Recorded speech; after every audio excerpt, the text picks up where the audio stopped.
A young monk was troubled by his constant worries and doubts. He felt that he could never achieve enlightenment because he was always overthinking everything.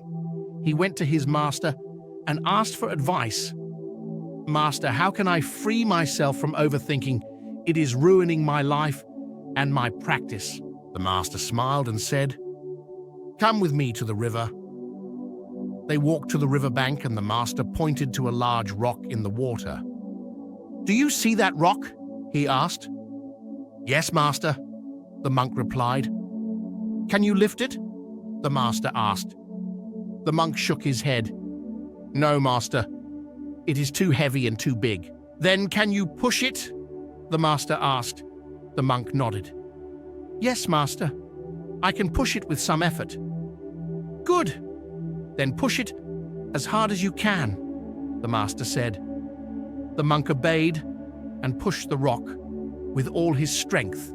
He strained and sweated, but the rock did not budge. "Keep pushing," the master said. The monk pushed harder and harder, but the rock remained still. "Keep pushing," the master repeated. The monk felt his muscles ache and his breath become ragged.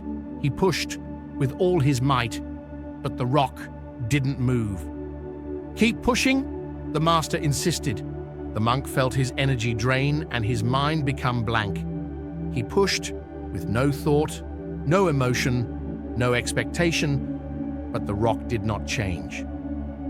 "Stop," the master said. The monk stopped and collapsed on the ground, exhausted and panting. The master looked at him and said, "You have just learned how to free yourself from overthinking.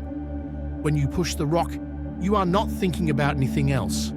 You are not worrying about the past or the future. You are not doubting yourself or your abilities. You are not attached to the outcome or the result. You are just pushing the rock. That is the state of no mind, the state of Zen. That is the state of enlightenment." The monk looked at the master with awe and gratitude. He understood the lesson and felt a peace and clarity he had never felt before. He thanked the master and said, "Master, you are wise and compassionate. You have shown me the way to liberation." The master smiled and said, "No, my son, you have shown yourself the way. You have pushed the rock.